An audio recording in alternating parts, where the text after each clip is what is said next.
everybody, this is Larry. I didn't speak for the first part of this video because it's hard for me to walk and chew gum. So I felt if I held the camera and tried to stay on my feet, it would be best for all of us. What I'm showing you here is what we did because we have such a draft with these RV doors. They don't have a good seal on them and they just leak air like a sieve. They're very, very thin. So in order to help save some of our heating bills, we decided to integrate this curtain with the other two curtains for our picture window in our living room. And these are curtains that we actually had when we lived in our sticks and brick home, and liked them and felt maybe we could use them for another project or something. So this is the project or something. We thought that they really looked nice. They did a good job of cleaning up the, I don't know what you want to call it, all of the stuff, you know, RVs have it all over the ceiling and the walls and everything else. So, for instance, there's a thermostat for the heater and there's a thermostat for the AC and air system. And another control down there that Scent is watching for us, that's the in and out. You push that up for out and in, down for in, and it brings our slider, which you can see where the carpeting is. That's the edge of the slider. It goes up and you can kind of see how it sticks out the regular wall there. All of that pushes forward when you bring the slider in, and then it makes it all nice and flush on the exterior. So when you're going down the road, your slider isn't sticking out and taking off your mother-in-law's rearview mirror. And she's already having a bad day because they didn't have her brand of gum when she got gasoline. Okay, but I digress. This was an idea that we had shortly after moving in, realizing that the cold winters around here were not going to allow for us to continually run the propane furnace. The other part of that was that the furnace did not work. The engine, the motor that runs the blower, had just burned out through age. This is a 20-year-old trailer, 21-year-old I guess. It is a 1993 Aljo made by Skyline, fifth wheel. It's 30 feet long, it's roughly 8 feet wide, so that gives us a good 240 square feet of living space.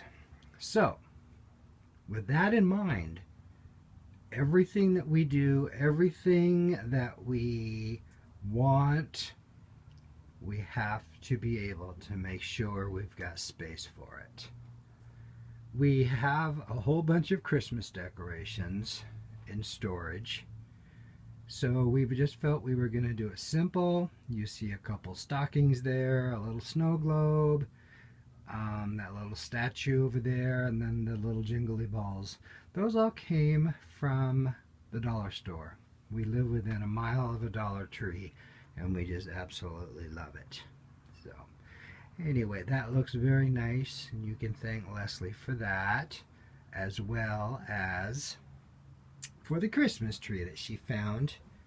And we just bought a string of lights, used part of them for the tree and used part of them for the living room window, as you can see. Gives us a little bit more festive look at night. There is Shadow. She's had her fill. She's now going to take a nap. Oh, you probably, most of you maybe know this guy. I've been following him on YouTube for quite a while now. I think he's funny as hell. And I think some of his ideas and how-tos and stuff are very valuable as well. So, if you haven't heard from this guy, do a search, find him, watch videos, and prescribe. That's the word. Okay, so onward. Here is the front door with the curtain over it. And then now here's the stairs. We have 2 stairs going up to what we call the mezzanine level. And then there is yet one more stair, and then you can actually see part of our bedroom up there. So let's go up the first 2 stairs. And here again we are on the mezzanine level, where you will find a door. Behind that door is a towel. Oh, and a bathroom. We were very, very impressed with the floor plan of this particular RV when we were looking, because it had a fully enclosed bathroom. So many fifth wheels and trailers and RVs, they utilize a hallway between the 2 different parts of the bathroom. One being the shower and sink, and the other being the toilet. So we were just very impressed that it had just a very small footprint. But you can see we've got plenty of counter space. This is the shower curtain. We had it cut down, or Leslie cut it down.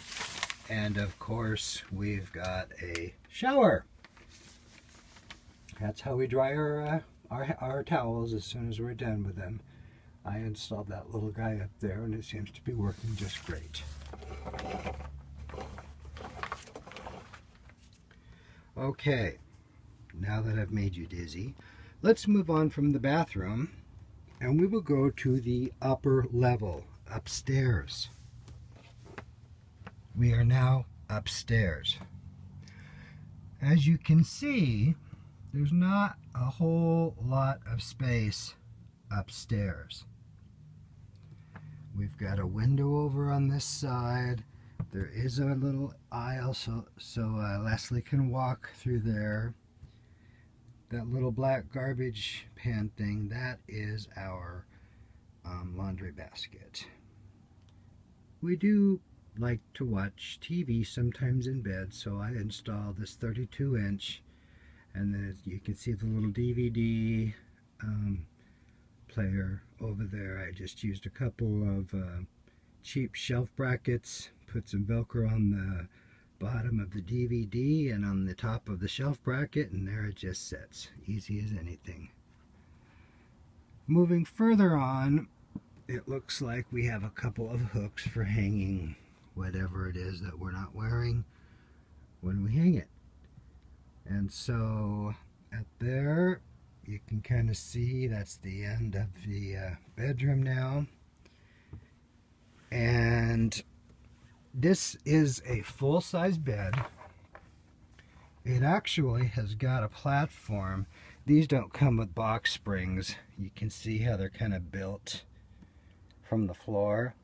Well, you can see a lot of space around our mattress because we are using a full-size mattress as opposed to the queen mattress.